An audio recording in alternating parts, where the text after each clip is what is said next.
E agora vamos falar sobre governança corporativa familiar e carreira, um processo que deve, ser bem organizado para a sustentabilidade de empresas com formação familiar. A gente recebe agora no nosso Jornal da Manhã a especialista nesta área de governança corporativa e carreira, a empresária Zélia Braital Jansen. Conversa com o ouvinte da Jovem Pan Joinville. Zélia, bom dia, bem-vinda, obrigado por conversar com a gente na manhã desta terça-feira. Bom dia a vocês, muito obrigada pelo convite, bom dia ouvintes da Jovem Pan. Eu sempre estive como ouvinte, é muito legal estar agora do outro lado, muito honrada, tá? Muito honrada, muito feliz por estar aqui. A gente que agradece a participação e a disponibilidade da senhora em conversar com o ouvinte da Jovem Pan. Olha, a gente queria começar esse bate-papo, falando sobre um tema que a gente vem abordando já há muito tempo aqui no Jornal da Manhã, sobre esse encontro, de várias gerações nos ambientes corporativos neste momento. E aí a pergunta que já lhe faço é a seguinte: qual é o grande desafio, de ter uma gestão eficiente em um cenário em que a hierarquia e a transição envolvem, os familiares e pessoas de outras gerações, hein? O grande desafio é você conseguir compor diferentes gerações, com diferentes opiniões, diferentes ideias, diferentes ritmos de trabalho, diferentes disposições, fazer com que essas diferenças trabalhem juntas a favor da empresa, Além disso, em se tratando de uma empresa familiar, porque assim, conflito de gerações numa empresa não familiar já é normal. Em toda empresa você tem o problema do conflito de gerações, Agora, na empresa familiar, muitas vezes, isso acaba sendo ainda mais sério, porque você tem familiares trabalhando juntos, e aí, além do conflito geracional, você tem uma dose de emoção envolvida no processo. E essa palavrinha emoção e tudo o que ela representa, muitas vezes pode dificultar, agravar, o processo de transição numa organização.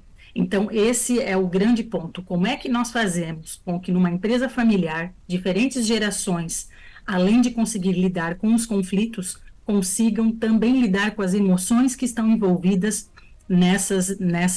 nesses conflitos, Esse é o ponto que a governança corporativa familiar trabalha, A gente busca harmonizar as relações dos familiares que trabalham na organização, de forma a que essas relações sejam produtivas em prol dos resultados da organização. Em última instância, o que nós queremos é a harmonia da família e resultados para o negócio. Essas duas dimensões têm que caminhar, na medida do possível, o mais juntinhas possível, Mas é um desafio muito grande. Zélia, até muito importante isso que você está comentando com o nosso público ouvinte, e até para aprofundar um pouquinho mais nessa tua primeira resposta, como é que as empresas familiares, então, elas devem fazer para perceber esses sinais de mudanças de gestão e também na hora da escolha de passar o bastão? Como é que funcionaria isso na tua percepção? Pois veja, assim como em qualquer outra empresa, a gente sempre precisa ter em vista um plano de sucessão, Ou seja, quando a gente percebe que é momento de fazer uma passagem de bastão, de passar a cadeira de um líder, de um gestor para outro, a gente precisa estar atento a isso. Só que mais do que atenção, a gente precisa fazer isso de uma forma planejada, Por quê? Para evitar surpresas, para evitar sustos, para evitar processos mal feitos ou mal concluídos, que geram uma série de ruídos na organização, uma série de consequências ruins. Então, para isso, o que você faz? Quando você começa a perceber que as tuas lideranças não têm sucessores, opa, sinal amarelo. Quando você começa a se questionar assim como empresário, poxa vida, se essa pessoa faltar, eu não tenho outra para o lugar dela, eu estou lascado, Ou então, se eu como empresário faltar na minha empresa, a minha empresa quebra. Nossa, o que eu faço? Então, quando essas perguntas começam a rodar a cabeça do empresário, é porque está na hora de ele pensar num plano de sucessão, que toda empresa organizada faz, é uma ferramenta de gestão, né? Uma ferramenta de governança também, governança, de governar a empresa, né? Então, a gente precisa planejar quem serão as pessoas que, na medida em que forem sendo preparadas, estarão aptas a ocupar as posições mais importantes da sua empresa hoje. Para isso, a gente planeja. A gente planeja para que, quando o momento da passagem de bastão acontecer, a empresa não sinta, ou então, se ela sentir, que sinta positivamente, né? Que essa passagem de bastão, ela seja positiva, ela seja para melhor, novamente, para que a gente tenha os melhores resultados para a organização, né? Então, pensar um plano de sucessão é algo que deve estar no radar de todos os empresários, né? Independente da sua empresa ser familiar ou não, precisa ser pensada. Agora, quando ela é familiar, isso é importante, porque na ausência do fundador, na ausência do empresário, quem é que assume? Né? Se isso estiver bem planejado na família, as chances de conflito são menores, né? Você já faz uma transição mais suave. Agora, quando você não tem clareza sobre quem vai suceder, o atual dono, o fundador, né, ou as lideranças da empresa, quando não há clareza sobre isso, na hora em que isso precisa acontecer, acaba sendo muitas vezes de uma forma atropelada, e quem acaba sofrendo? Tanto as pessoas quanto a organização. E isso nós temos que evitar, e a governança corporativa familiar tem as ferramentas para evitar que realmente esses conflitos se agravem nesses momentos. Ô Zélia, gostaria de voltar àquele ponto inicial que você trouxe ali sobre a questão das emoções, porque a gente sabe que as empresas precisam, né, reduzir o impacto das emoções, e aí tem a questão do método da reunião, tem a questão código de conduta, e tem uma frase que eu já li também, que é o seguinte, né, sobre tomada de decisão: não deixe que o rabo abane o cachorro. E aí a pergunta que ele faz é o seguinte: o rabo emocional, ele está abanando o cachorro econômico de muitas empresas? Qual é a leitura que você faz hoje da atualidade nesse conflito de gerações e emoções também, hein? Pois ele abana, né? E quando a gente está diante de um cenário de incertezas, né? Incerteza política, incerteza econômica, tudo isso fica ainda mais, as emoções elas ficam ainda mais afloradas, né? E aí, de novo, se você não tiver uma boa governança, um bom governo na tua empresa, uma boa organização, né? Entre as conversas, entre os diálogos da tua empresa, num momento como esse, a gente acaba deixando com que as emoções tomem conta dos processos decisórios, e isso não é legal, né? Então, eu vou te responder apontando para você os 3 Ds, que eu considero que são os 3 Ds de uma empresa familiar, para a gente evitar que as emoções atrapalhem, né, sobremaneira os negócios. O primeiro D, diálogo. Diálogo. As famílias precisam aprender a dialogar. Sem diálogo, a gente não terá o segundo D, que é o D da decisão, que você muito bem colocou, né? Se eu não tenho um diálogo produtivo, se eu não tenho um diálogo saudável, como é que eu tomarei as melhores decisões?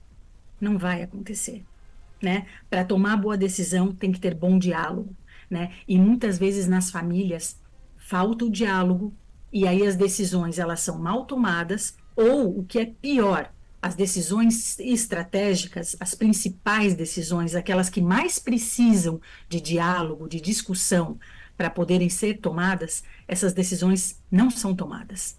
E aí quem padece, novamente, é a empresa, que fica sem tomada de decisão e ela fica inerte, né? E o terceiro D, para você fazer bons diálogos, para poder tomar as melhores decisões, você precisa de disciplina. Disciplina, entenda-se por disciplina a governança, ou seja, quais serão os fóruns que nós teremos na nossa empresa, quais serão os fóruns que nós teremos de executivos, de familiares, que conversas, que reuniões, com que periodicidade nós vamos governar a nossa organização. Essa disciplina, essa governança, ela é fundamental para que a empresa siga se movimentando e para que ela traga para a mesa as discussões relevantes para o negócio, inclusive no que diz respeito a cenário político, cenário econômico que tanto nos atinge.